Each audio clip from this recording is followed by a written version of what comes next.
As new footage emerges of the crackdown on Bahrain's anti-government protests, the main Shiite opposition group rejects an offer of dialogue.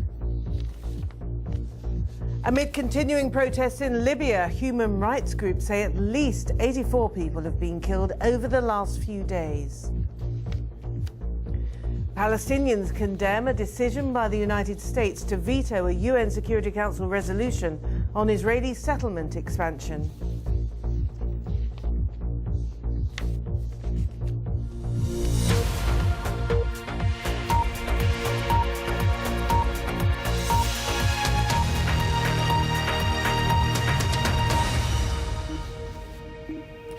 Hello, I'm Martine Dennis. Welcome to a summary of the BBC World News. Bahrain's main Shiite opposition group has rejected a call from the country's ruling royal family for dialogue to resolve the political crisis engulfing the kingdom. The head of the Al-Wafaq group said the government had to resign before his group would accept the offer to talk. Earlier, President Obama personally appealed to the king for restraint after Bahraini security forces opened fire on protesters on Friday, injuring at least 50 people. All calm so far in Manama this morning. The military now has a ring of steel around Pearl Square. It's determined not to allow protesters to retake it and turn it into this tiny kingdom's version of Egypt's Tahrir Square. As darkness fell last night, protesters trying to march to the square met a violent response. There was chaos and panic as security forces used live fire to deter them. Dozens were wounded. Later, President Obama telephoned King Hamad bin Isa Al Khalifa and called for restraint. He said those responsible for the bloodshed of the past few days should be held to account. Earlier, the Crown Prince Sheikh Salman bin Khalid Al Khalifa appealed for calm. He's been delegated with starting a national dialogue. I express my condolences to all Bahrainis because of the painful days that we're living. I'd like to address them with a message of a citizen, and for men to be calm. We need time to evaluate what happened and to get together again and to restore our humanity, culture and future. But the bitterness here deepens with every new casualty. And if this was an olive branch, it's already been rejected by the main Shiite opposition party. One of its MPs questioned the government's desire for genuine dialogue, while the military is out on the streets. Caroline Hawley, BBC News, Bahrain. Human Rights Watch says Libyan forces have killed at least 84 people over 3 days of protests and violent disturbances in Libya. Most of the violence has been focused in the city of Benghazi, where government opponents appear to have gained control of large areas. An elite military unit is now understood to have arrived there. Our Middle East correspondent John Lyne has this report. These are some of the few pictures to emerge from the violent events now going on in Libya. In the eastern city of Tobruk, protesters destroy a statue of Colonel Gaddafi's Green Book, the symbol of his ideology. In Benghazi, demonstrators seize control of substantial parts of the city. But it's now reported that the government has sent in elite military forces and plainclothes militias. One resident of Benghazi, Mohammed, told the BBC that some members of the regular army have switched sides and joined the protesters. The army has joined the public, as tanks as well join the public, which is I've seen myself. But the special forces who are fighting very hard for the survival of Gaddafi are fighting in the street, and the people are going out from their houses and fighting them street by street. And basically the people are winning. But so far, crucially, there have only been a handful of protests reported from Tripoli itself. The one development that could seriously threaten Colonel Gaddafi's 4 decades hold on power. John Lyne, BBC News, Cairo. Well, we can talk to somebody in the Libyan capital, Tripoli. His name is Mohammed. He joins us live on the line. Mohammed, you're supportive of these anti-government protests, but what have you witnessed in the Libyan capital? Yes, I witnessed last night, Friday night, a lot of fancy new cars, some of them without even plate numbers, driving around the Green Square, what they call it the Green Square, and shouting for Gaddafi, and they're handling his pictures all over Tripoli, and they're just young kids with no motive, just making arrests for the Libyan people in Tripoli and around Tripoli. And how do you feel these protests against the government of Libya are likely to pan out? Do you feel that people are going to continue to turn out on the streets in ever-growing numbers? Yes, the people against Gaddafi in Tripoli, they are trying to demonstrate in Mashroom area on Thursday night, and the police, they came and picked them up in their trucks away from the area, Mashroom area, which is very close. Mohammed in Tripoli, an anti-government protester. Thank you very much.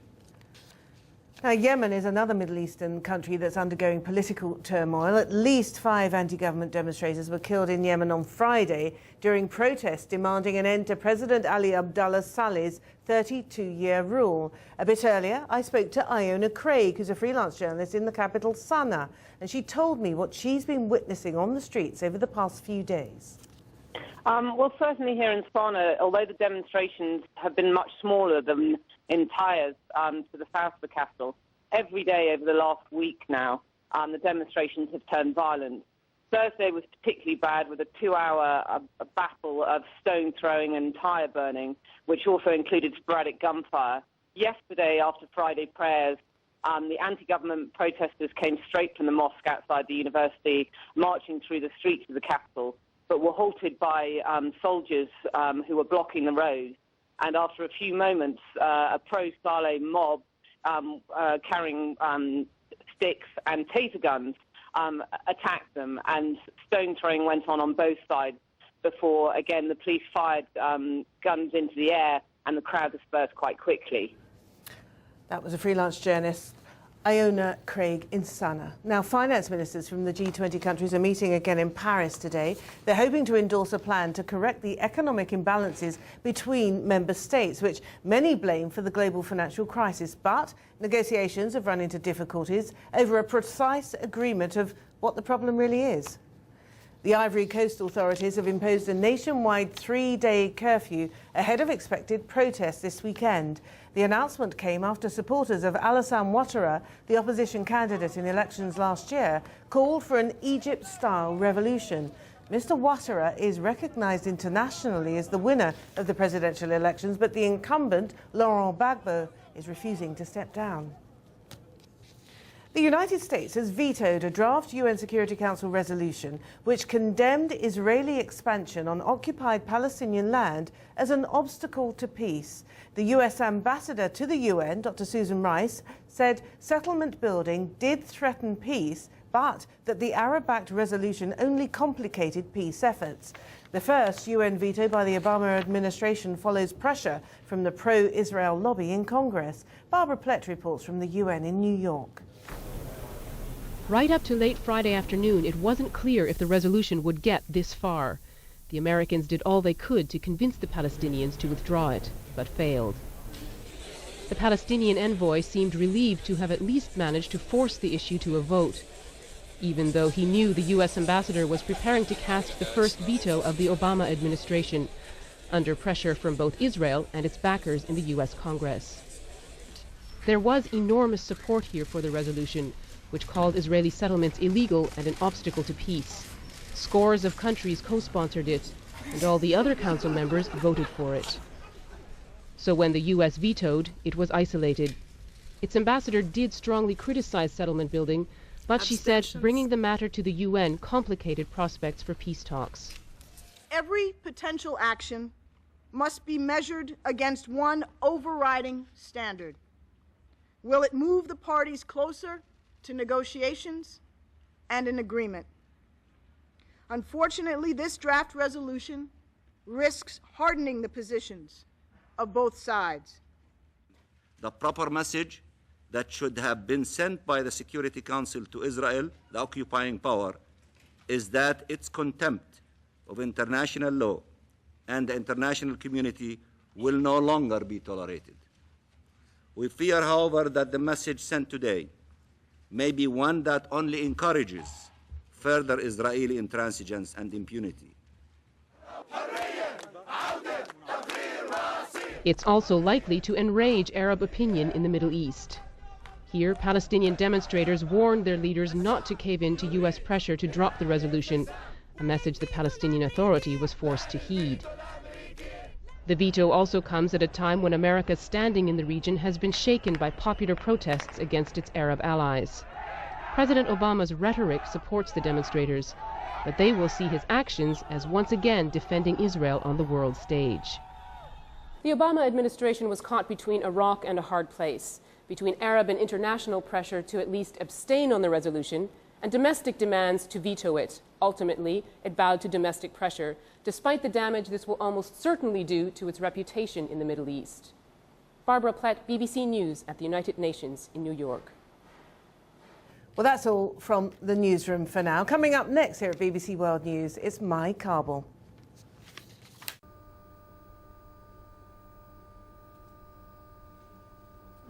Hello there. It is set to turn pretty unsettled across western areas of Europe as we head through the coming days.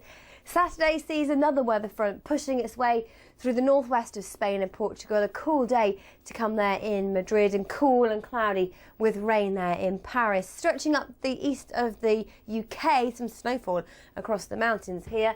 And with high pressure dominating across the north and east of Europe, we continue to see this cold air dragging its way downwards. Another very cold day, -19 there in Moscow. Cloudy with rain there in Bucharest and still unsettled with showers in Turkey. Berlin turns cooler through the coming days, staying cloudy, and again cooler conditions to come in Paris. As always, there are plenty more city forecasts available for all around the world online.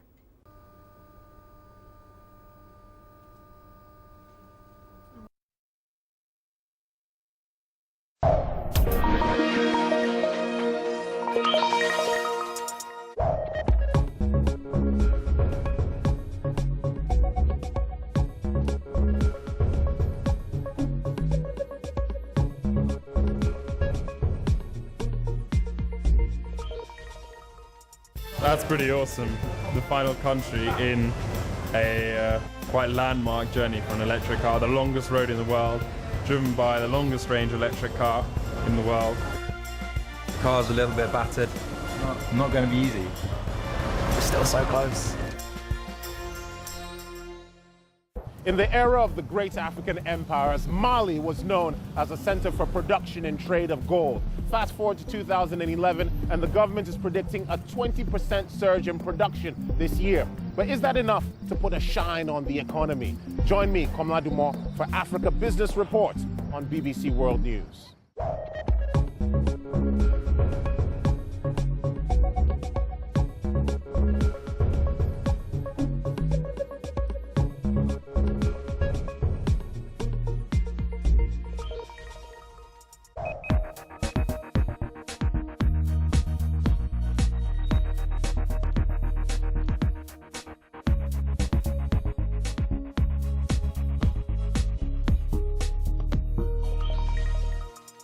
I'm at the European Court of Human Rights in Strasbourg, a model for the rest of the world, or as some are saying, an institution bent on overruling national governments, their parliaments and their courts. I'll be putting that to the president of the court himself in a special edition of The Record Europe. With me, Shireen Wheeler, for BBC World News.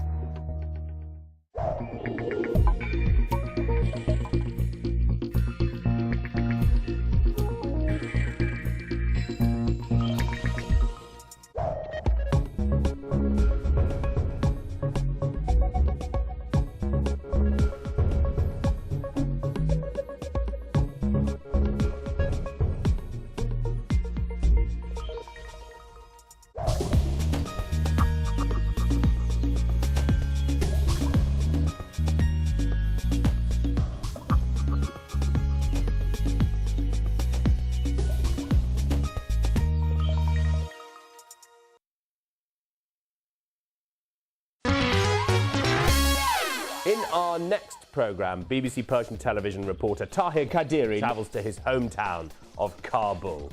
He aims to bring us a different slice of life to that we see on the international news channels. Expect to meet historians and politicians, yes, but could he really be about to present us with the first rock band in Kabul in 30 years? You decide in My Kabul.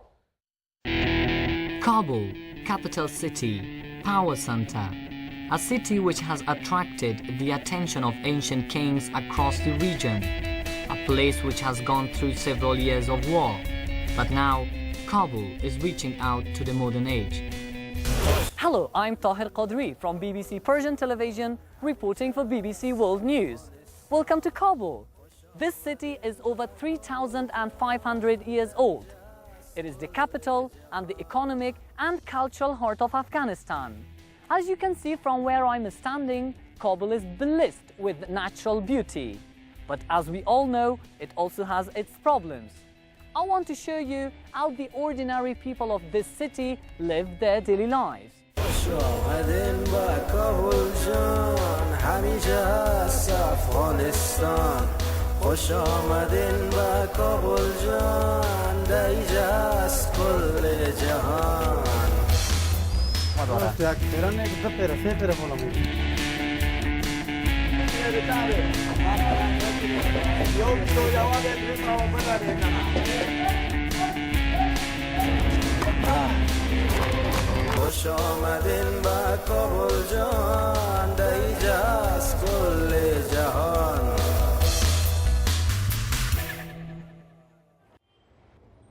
I have come back here to my hometown to look beyond the fighting and the politics and to meet some of Kabul's ordinary residents.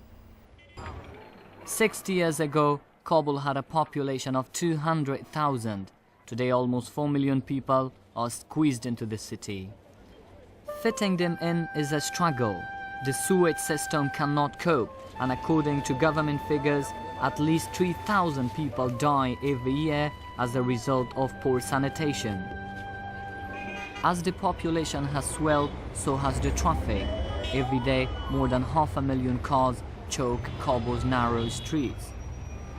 پریجان چرا سرکای تو بر ازدحام است و بند است؟ یا گگان میمانشان یا وزیر کسمه از یا بودم وزیر تیر میشه سرکا بند میشه. من فکر کنم وزارت سرک خارجه بند است مکمل سرکا بند است. I start my journey in the old town of Kabul, where the Afghan civilization was born.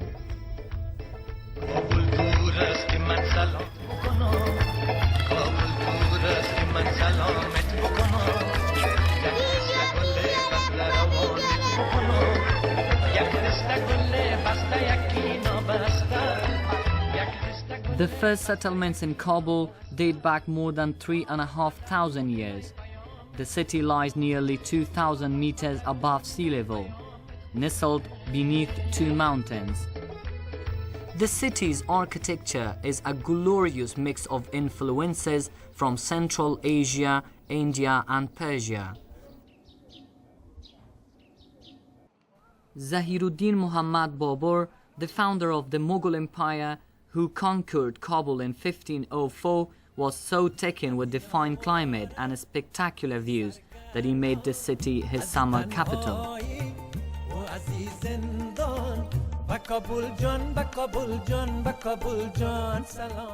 In the Middle Ages, Kabul was surrounded by thick defensive walls with 7 doors built into them. Anyone coming or going would have to pass through these doors. I meet Abdul Wasi, an engineer who is overseeing the construction work in the old town. بفهمین که اصلا کابل دو چیز از نگاه جغرافیا تعریف میکنه. شهر کابل طور قرار گرفته که در دامنه این کوه آخر یک بلندی وجود داره که ما به نام بالایسار میگیم. اصلا مسکنه بسیار قدیمی کابل همونجا قرار داشت و از مابینش یک دریا تیر میشه که آبش از کوه بابا و پغمان به اصطلاح شروع میشه و همون تو میره و از راه ماهیپر تا بالاخره به جلال آباد. فلهذا یک مکان بسیار خوبی برای زندگی همیشه بوده. فصل بهارش مثلا خوشایند، فصل تابستانش گرم نیست، فصل خزانش پر رنگ و زمستانش همیشه پر برق بوده. Many of the houses in old Kabul are at least 200 years old. Walking through these narrow streets, it feels as if nothing has changed for centuries. Decorative architecture is one of the key features. You can still see some of it in the better preserved houses.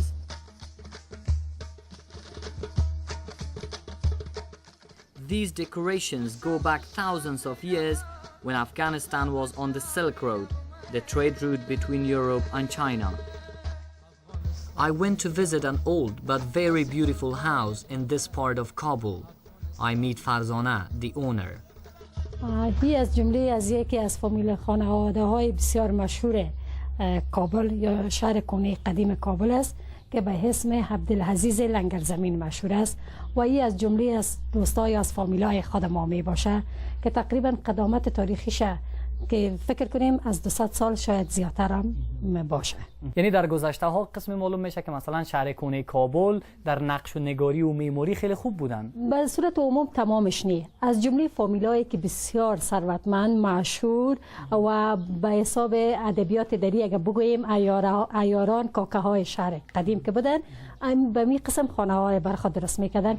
به خاطر چی؟ به خاطر هزی که وقتی که ما نام از عیاران میگیریم از کاکه ها میگیریم باید او اما قسم خانه می داشت که میتونست حتی به سوی وزیر پادشاه رئیس وقت در اینجا بیاید دعوت شود و بعد علاوه از این مردم هام که اینجا بودن چون یا کاکه بودن مردم هام در مراسم خاص واره دعوت میکردن و از این خانه ها استفاده میکردن. I was invited to join them for lunch. واقعا خوشمزه است، خیلی خوبش پخته کردین. بسیار زیاد تشکر از مهمان نوازیتان. خداحافظ. دیگه خوش شدم. خداحافظ. ببخشین.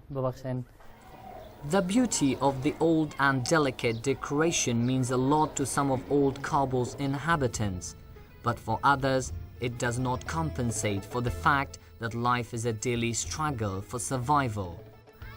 To see how poorer people live and what problems they have, I traveled to another part of Kabul called Dehmazang.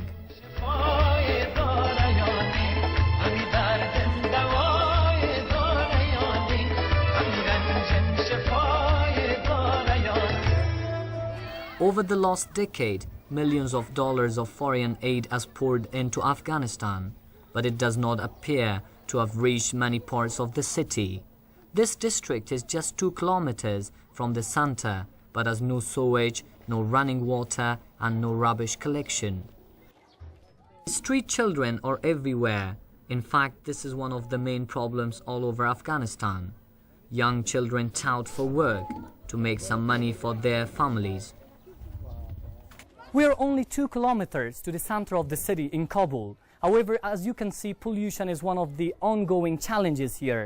Hundreds of children just walk down these roads every day, and most of them just they put water on their shoulder and they carry from down there to up the hill. سلام برادر. سلام علیکم. خوب هستین؟ سعد دارین جان شما جور خیر خیریت سعد دارین؟ خیر هستین. شما از کومیای نو آب میبرین؟ آب جون آب میبریم. و چقدر فاصله است یعنی که آب از این بیرون انتقال میکنه؟ کارشگاه دیگه درم بگنیم. ها؟ چقدر وقت برمیگیره؟ یک نیم ساعت راه 1 ساعت راه میکنم متخانه میبریم. هر روز شما از اینجا آب میبریم. آها. و چقدر مشکل از زندگی کردن در سر کوه؟ بسیار مشکل است خواهم با مشکل از هر چیز مشکلات زیاد داریم برادر. دیگه اینا خودتون مگه میرین امروز ما ببینید چقدر مشکل ما داریم ما مردم.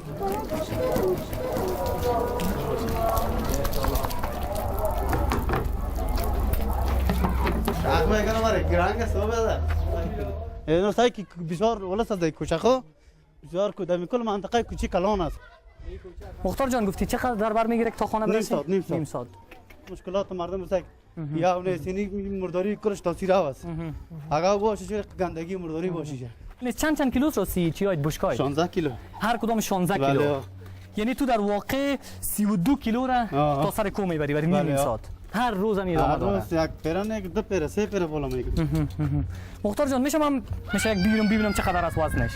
یک فقط امتحانش کنم. اندازش معلوم اگر نتونستم پس بهتون میگم. اگر که نتونستم من خواستم کشید. همه تو بگیرم؟ اینم تو بگیش. همه تو؟ اوکی بیا بریم. I had a go, but the containers were far too heavy.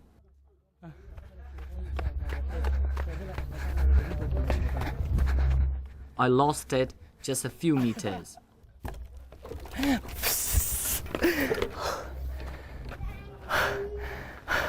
این فکر نمی‌کنی که خیلی مشکل است نمی‌فهم کدام راهی دیگه پیدا نمیشه که بره. مشکل است بر ما دیشه دیگه چاره نیست. مجبور هستیم که بالا کنیم. This is not just Ahmad Mukhtar's problem. Almost 1/5 of Kabul's population live in houses perched on steep hillsides. چقدر راه مونده مختار جان دیگه خونه‌تان؟ خانه بالا رو می‌بینید. کدام؟ اونم صفحه کسانم خانه زاید راهش دور از دیگه. امکاناتش نیست که شما بالاش برید. برای شما کدام مشکل میشه؟ موفق باشید مختار جان. خداحافظ بدر. تکلیفتان وقت داشتی برام اومدید. خداحافظ.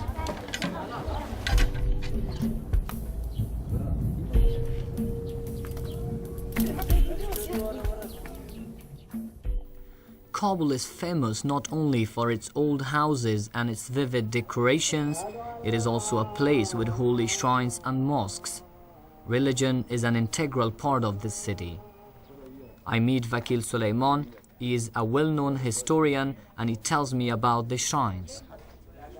این زیارت از این خاطر اهمیت بسیار خوبی داره که اولاد صدیق اکبر یار اول رسول خدا حضرت محمد مصطفی صلی الله علیه و سلم است.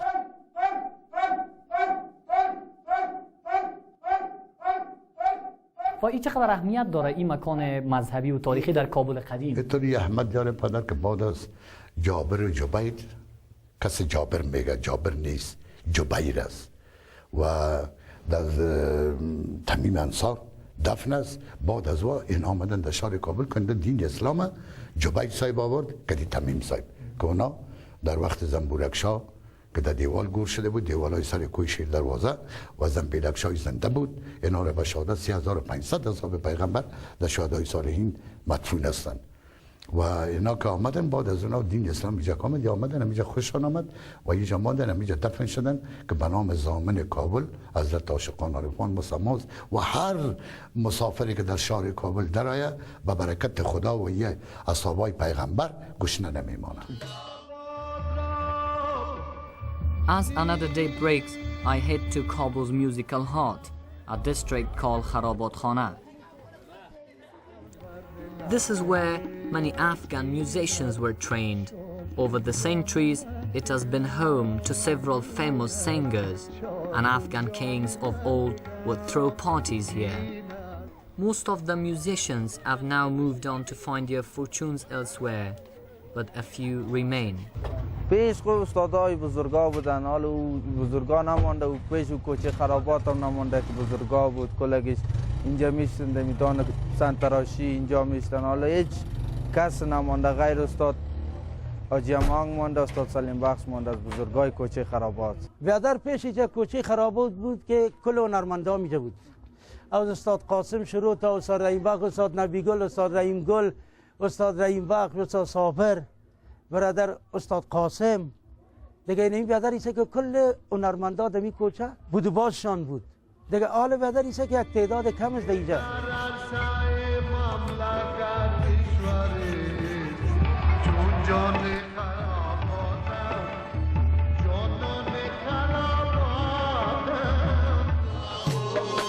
Music also played its part in Kabul's religious traditions. Over the centuries, Sufis, followers of Islamic mysticism, would gather and have religious events, singing and chanting from dusk till dawn.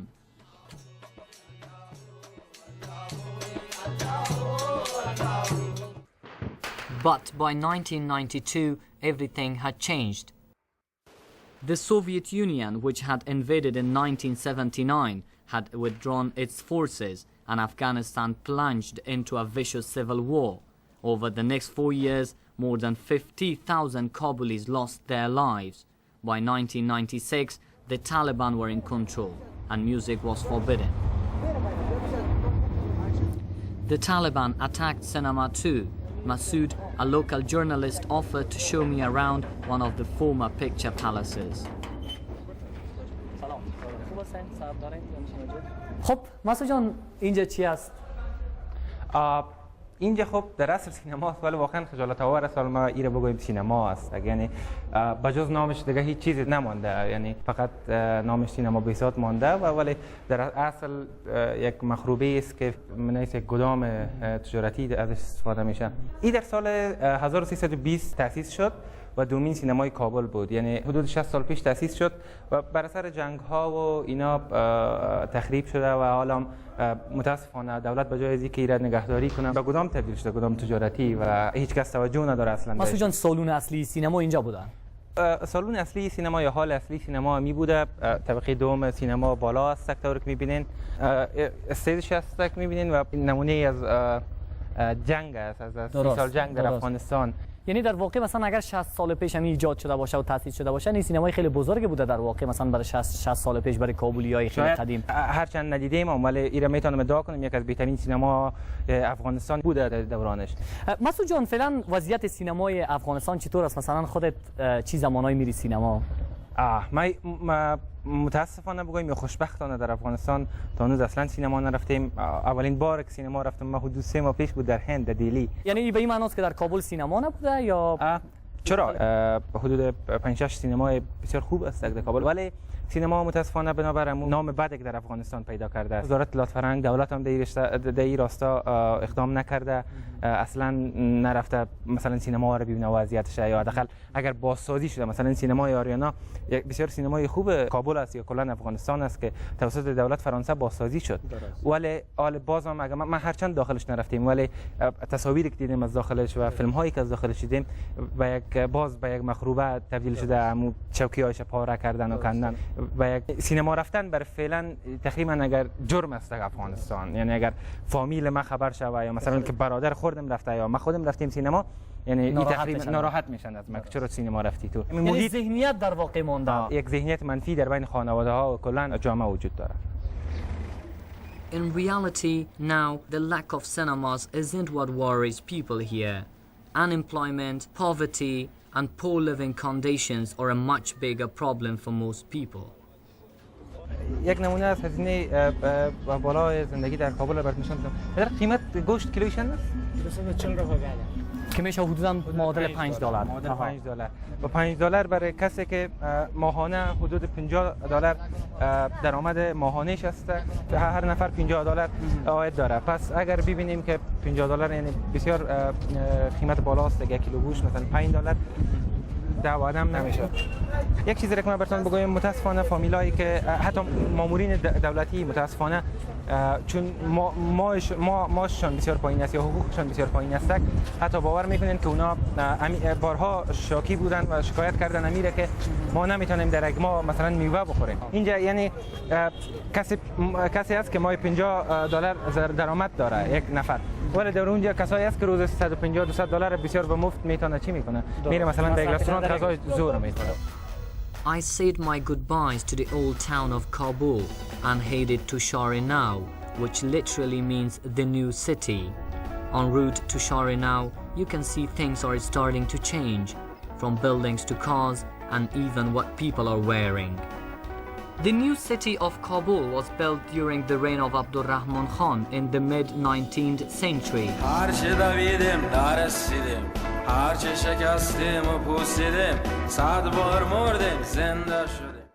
Most of the old city had been destroyed by fighting, and Khan seized the opportunity to modernize and expand the city's footprint. Today, almost all government offices, malls, and foreign organizations are to be found in this part of Kabul.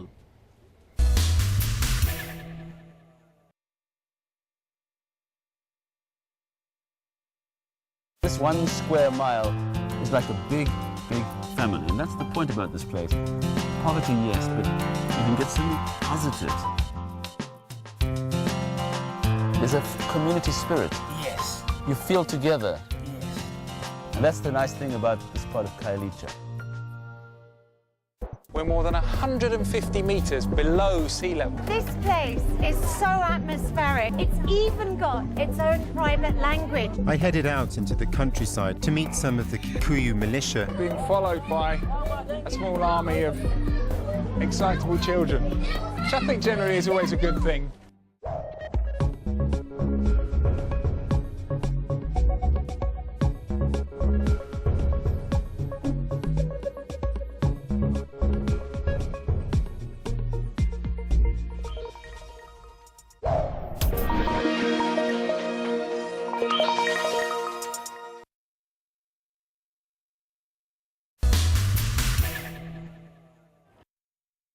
I'm going to visit my childhood friend Mirwais, who lives in this housing estate. These buildings are called makrorayon in Russian, and they were built in the 1950s. They resemble the Soviet-era housing complexes, and though run down, for many Kabulis this is luxury living.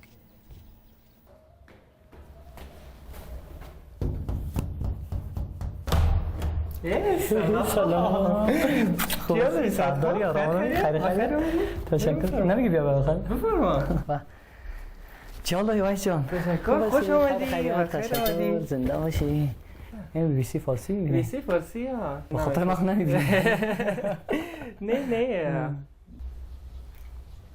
خب چطور از زندگی در کابل چطور است زندگی دیگه تعلق داره مثلا منطقه که زندگی میکنین مثلا اگه مکرویان باشه یا شهر نو باشه بسیار زندگی بالاست رستورانت های زیبا جور شده دیگه در این حال بعض تفریح دیگه کلاب های جالب است بر بچه ها میتونن برن به نظرم که زندگی روز به روز بهتر شده Mirwais invited me to accompany him to his tennis session.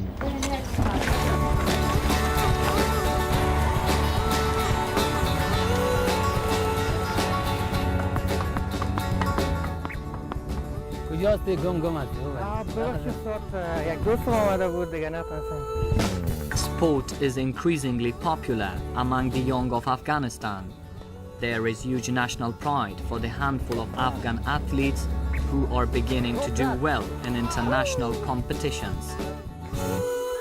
ورزش خود در کابل فعلا زیاد پیشرفت کرده از اول کرده از اول ورزش داشتیم خوب دقیقا صحیح نبود حالا خوب ورزش بیخید پیشرفت کنه بخاطر تا معلوم است قهرمان است مدال آورده مقام آورده ولی در فعلا در المپیک زیاد ورزش داره ورزش که میخواد در المپیک بر حاضر میشه. This mountain is called Nader Khan's mountain. وایس میشه نشان بده که کابل کهنه کدام قسمت است و کابل جدید در کدام قسمت است مثلا اگر ببینیم در همینجا مکمل کابل کهنه است حتی تا اون طرف هم که میبینین پشت کو میتونیم که بگوییم کابل کهنه است کابل جدید زیادتر در استقامت است مثلا میبینین همونجا را تا همینجا بلنده از اونجا شروع میشه اونجا شروع است تا اون طرف زیادتر میریم بخاطر که بعداً باز قلعه فتح الله است مثلا قلعه موسی است پس که در جمع کابل نو میره Many of these buildings have been constructed recently, mostly with foreign aid. But according to people here, a large proportion of the money meant for reconstruction has been embezzled. However, Afghans aren't keen to talk about this on camera. There is, though, an impressive amount of new construction underway in the new city. Mirwais tells me that Kabul is entering the digital era and it's easy to find the latest consumer technologies on sale here. Alongside the modern gadgets, Afghanistan's ancient rural traditions have a firm hold. Large numbers of people from the countryside have flooded into Kabul to escape the fighting. The influx of foreign aid is changing the face of the city.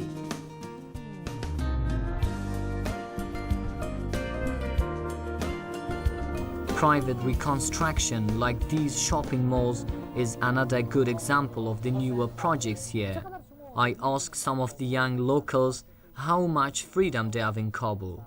آزادی از نگاه چیز بسیار بالا شده به خاطر مردم زیاد حالا پشت مود و فیشن میگردن دیگه ما هم خوش داریم یک ذره پاک باشیم انتیک کلگی خوش داره دیگه رامت است که آزادی هم به اوج خاطر رسیده قدر زیاد آزادی هم برای شهر البته از این سرک برای چرا باید کلگی بازم 1980 زندگی بکنم اتو اگر پس شهرنو در حدود کم اگر از 50 و 100 دلاری کسایی که ماش داشته باشه میان زیادتر مردمای میان که اگه طبقه بلند هستن کاروبار و بزنس صحیح دارن میتونن اینجا شاپینگ کنن. Private companies run by foreigners have created job opportunities for a few lucky people, but most still have to do the unskilled and more unpleasant jobs. اقتصاد مردم خیلی پایین است. مثلا معاش ماهوار مثلا یک کارمند دولت شاید خیلی کم باشه. پس چه قسم از نرخ‌ها در اینجا؟ مثلا یک بلوز قیمتش چند است و در واقع خریداری یا کیا هستن بیشتر؟ کسایی که عاید بلندتر می داشته باشن میتونن در مغازه ها بیاین. البته خریدارها میتونیم بگوییم که مردمای محدودی هستن که مثلا در دفاتر کار میکنن، مثل ما، بچه‌ای که در دفاتر کار میکنن یا فامیلایی که از خارج آمدن یا است که بزنس پیشه هستن، اونا میتونن که اینجا بیاین و خریداری کنن. مثلا اگر که بگیریم یک بلوزی که عادی است اما با کیفیت عالی است، مثلا بلوزهای در پایان هم میتونیم پیدا کنیم، اما این قیمتش تقریبا از $20 خب بالا است، از $20 برای بلوزهای اینا پایین نیست. خب در مجموع قیمت ها رو میتونیم بگوییم که از بازار دیگه بسیار بلندتر است. But living in a luxurious part of town where Afghan government officials and foreign workers live also has its downside. Security is a real issue. مثلا باعث یک جوان وظیفه خوب دارم، زندگی خوب دارم، من نمیخوام از افغانستان برایم، بخاطر که زندگی رو من نمیتونم در کشور همسایه داشته باشم. اما آدم نمیتونه که ایرا پیش بین باشه که انتحاری میشن، نمیشه، بخاطر که در پیشونی انتحاری نوشته نیست که او انتحار میکنه. خوب نگران کننده است، اما بازم سر پلیس خود اعتبار داریم تا حدی، بخاطر که در شهر کدام مبرایه زیاد کنترل است، موتورات چک میشن. خوب است، در این حال تشویش هم داریم.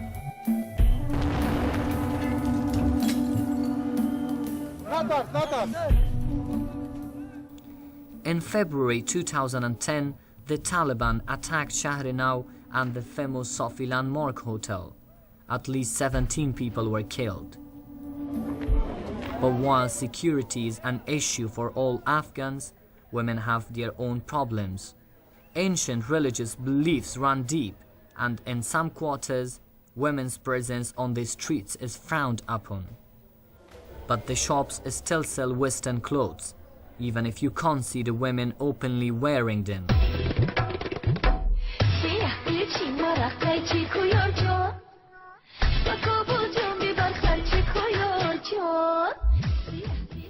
In the 70s and 80s, women in Afghanistan had a lot more freedom. They were educated and were involved in politics and social affairs. Kabul even had female bus drivers. But under the Taliban, women were confined to the home and schooling for girls was banned. Today, even though lots of women work alongside men in offices, many still feel like second-class citizens. فرهنگ ما و امی عنعنات افغانیا یک عنعنات بسیار محکم است که مشکل است که ما در بیرون بریم یک دکان بگیریم، کار بار شروع کنیم و دو مشکل اهمیت است که اگر ما بتانیم یک دکان در بیرون اگر بخوایم بگیریم، بازم نیروهای امنیتی ما هنوز قدر فهم دانششان به اون سطح نرسیده که ما مثلا در یک جای دکان بگیریم اونا هم کار با ما باشه. ما پیرانای ارسی تهیه میکردم، در بازار لسی مریم به فروش میرساندم. بعدا آهسته آهسته از اینکه ما مهاجر شدیم رفتیم به پاکستان. وقتی که از اونجا ما پس به افغانستان آمدم، ما یک مغازه را تانستم خریداری کنم و سرپرستی مغازه خدا و چندین خانم دیگه که در بخش صنایع دستی کار میکنن و در تجارت همراه ما همکار هستن، با اونا کار شروع کردم.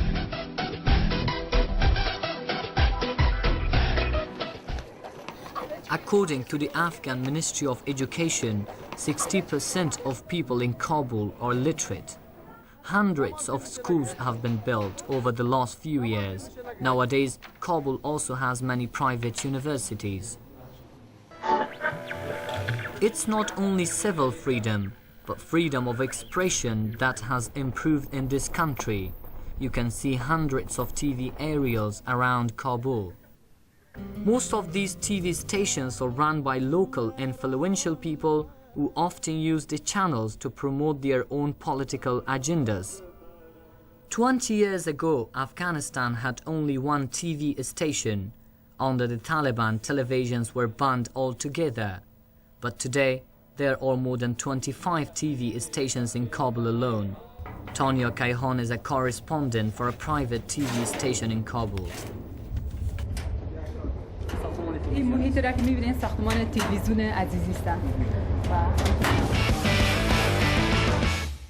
آقای ریگستانی، علت اشغال افغانستان توسط شوروی سابق چی بود؟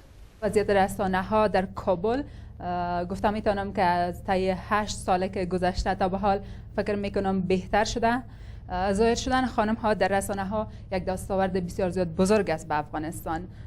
شاید قبل از 8 سال در افغانستان هیچ دختر نمیتونست که در روی پرده ظاهر شود و کار بکنه در رسانه ها، حتی نمیتونست که در عقب پرده کار کنن، چه خاصایی که اونا در تلویزیون ظاهر شوند. و خانواده تان از شما چقدر نگران است از حرفی که شما پیش رو گرفتین؟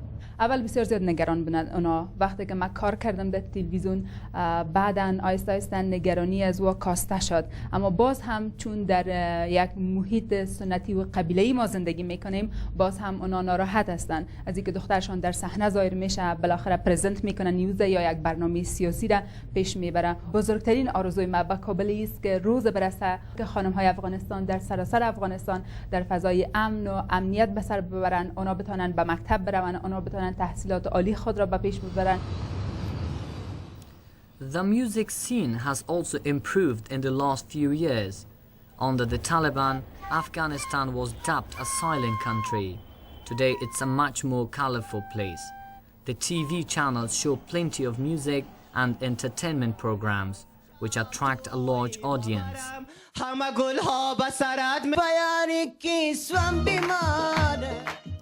In the last few years, international program formats have found their way on Afghan television, and people can now enjoy popular shows such as Who Wants to Be a Millionaire every week on domestic channels. Afghanistan now has its first rock band in 3 decades. Disappeared forever. The only thing that I have had, I have given it to you. Even though they were all born in Afghanistan, the band only sing in English, as they say they want to convey a message of peace to the outside world.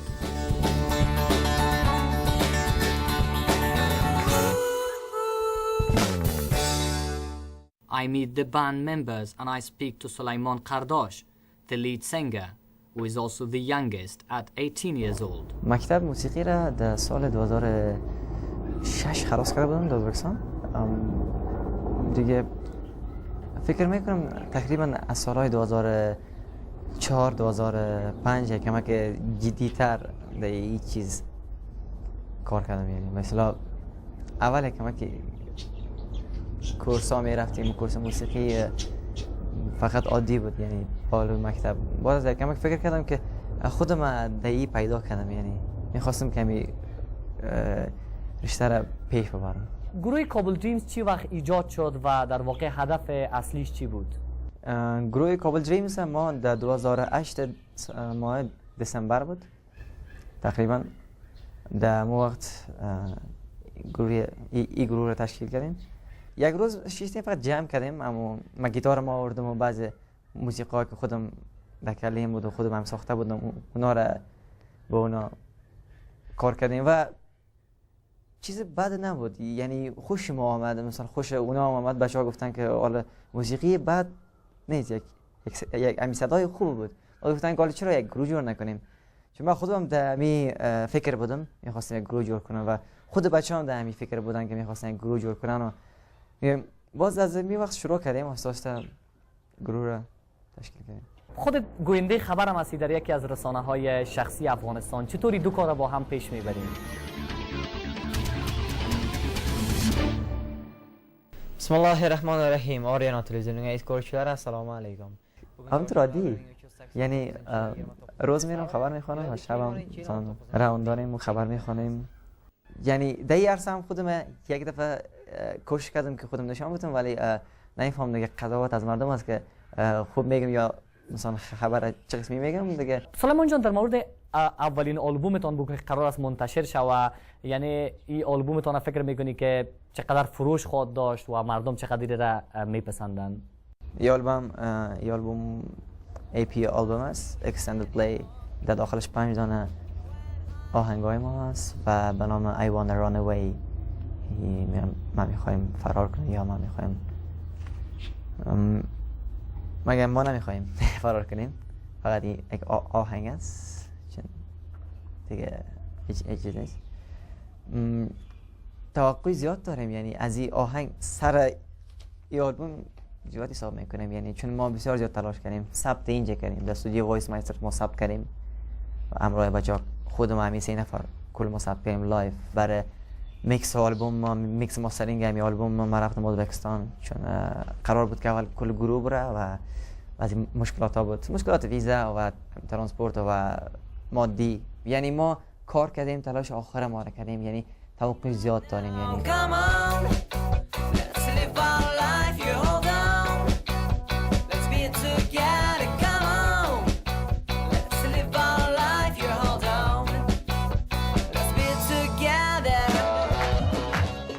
And it's not just the men who are in the music business. Women have also defied tradition and are making a living in the entertainment industry.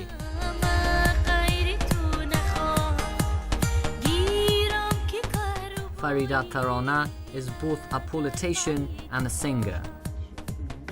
ما تقریبا 4.5 سال پیش ما به صورت علنی یک آواز خوانده بودم و با او شدت برخوردهایی که برخورد کرده بودم و دیده بودم مثبت و منفی در این دوره که این فقط 4 سال میگذره بسیار راحت تر هستن مردم و این شیوه کار هر نظام و هر مملکت است که یک چیز نو در اول با بسیار برخوردهای شدید است. ما با یک دموکراسی نوپایی هستیم در افغانستان که همه چیز فقط در حالت شعار هست هنوز هم، اما ای بودن خانم‌ها در اجتماع و به قول عامیانه ای سماجت خود خانم‌هاست که اونا رو نقشش پر رنگ کردن.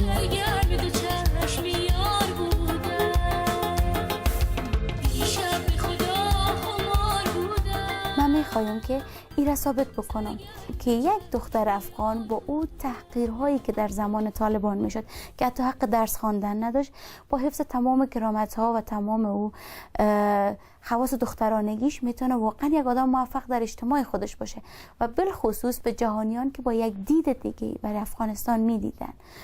و من هنر سیاست از هم دور نمیبینم، بسیار نزدیک است و تا امروز بسیار موفق بودیم در جامعه‌ای که تا دیروز یک دختر حق نداشت آواز خود بکشه. امروز نه تنها که آهنگ خواند اما درس سیاست هم پشتیبان زیادی داشت که در شورای ولایتی ما خوشبختانه دومین آرای بلند در سطح کابل داشت. بزرگترین آرزویتان برای کابل چیست؟ آرزوی نیست که در کنار هم خوب و آزاد و همیشه سربلند باشن و بالخصوص افغانستان ما میخوایم یک افغانستان باشه مطرح در دنیا، نه به خاطر جنگ، به خاطر دستاوردهایی که در عرصه داشته باشه. Farida's wish is still some way off, for although the main fighting is many miles away from Kabul, the city looks and feels like a war zone. Take this building, for example. From the outside, it looks like a security barracks, but inside it is a different story.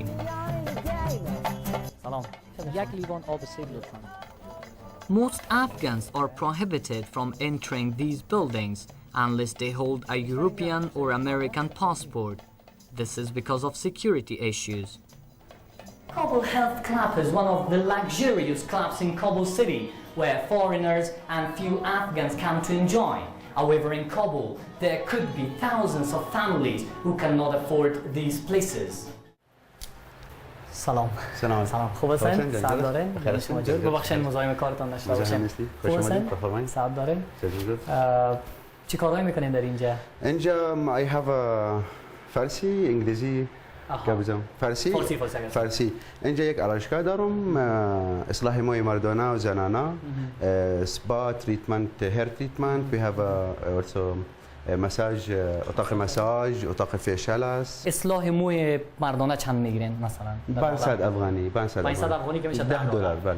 و از خانم ها چقدر؟ از خانم ها تقریبا $30. 1,500 افغانی. فکر میکنی که اقتصاد مردم افغانستان به او حد است که او بتونن؟ بله میتونن، به خاطر که من مراعاتا به امرای مردم افغانستان امو قیمت میگیرم. اگر میری هتل 5 ستاره زیاد میگیرم. شما خودتان از کجا هستین؟ من از فلسطین هستم. از فلسطین هستین و اینجا بودن افغانستان کار میکنین؟ اینجا کار میکنم.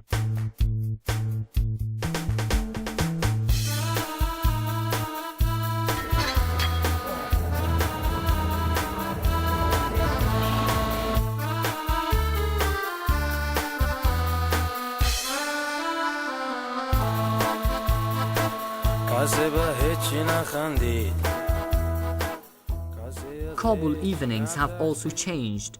Only a few years ago, this city didn't have any electricity at all. But all of that has now changed. Especially here, this place is full of lights. And some people even call it the Las Vegas of Kabul. Today is a happy day. It is my cousin's wedding, and I'm his best man. But having an extravagant wedding party is far too expensive for most Afghans. You have to invite hundreds of people like this, and paying for the dowry is another large expense. مهرشان رسیده دختر در کدام دیگه دادگی نیست نه مسئولیت آینده به دوش شماست که کدام گپ سخن شد درست است حق به نکاحشان از خانم اجازه است Traditionally, every groom has to have 3 parties like this. Each one can cost more than $10,000. از برای تن نقش کش خواستیدش و قبولش کردی بزنید؟ بله خواستم قبولش کردم. Unfortunately, we can't film the women's party. Only very close male relatives are allowed in.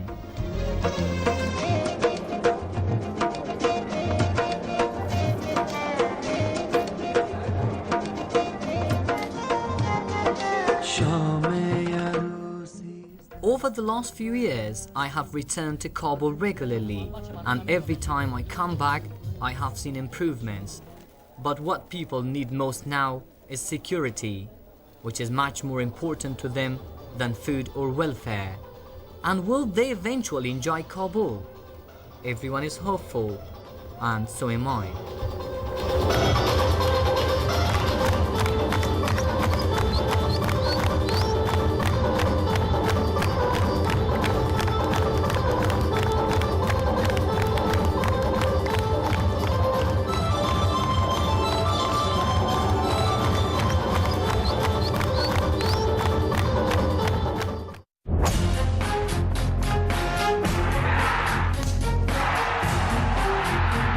PGA Tour update in association with Rolex. Under the gray skies of Los Angeles, the second round of the Northern Trust Open continued at Riviera Country Club. Fred Couples stole the show early, posting a 66 to take the lead at 8 under par. This is familiar territory for Couples.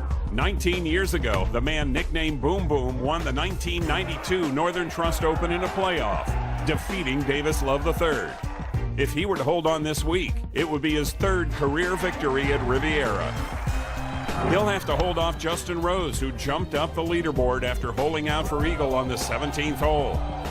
And J.B. Holmes, who carded 4 birdies on the back 9, finishing 2 strokes off the lead. Also 2 strokes off the lead is Australian John Senden, who finished before play was suspended due to darkness.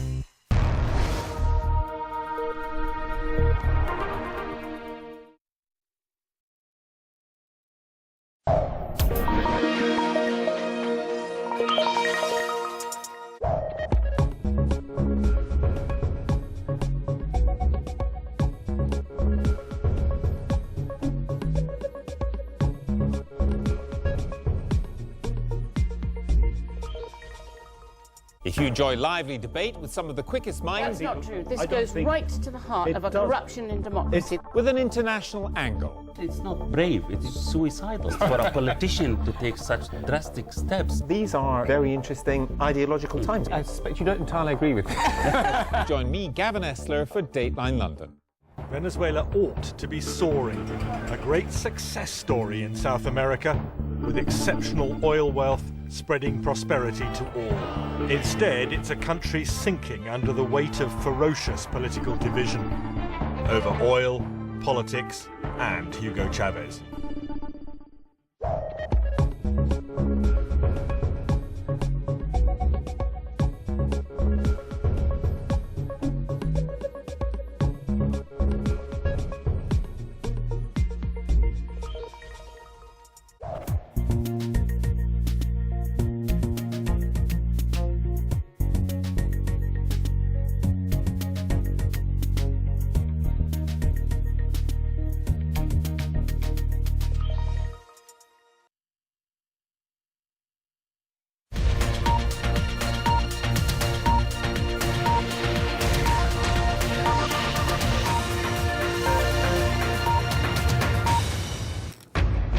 With new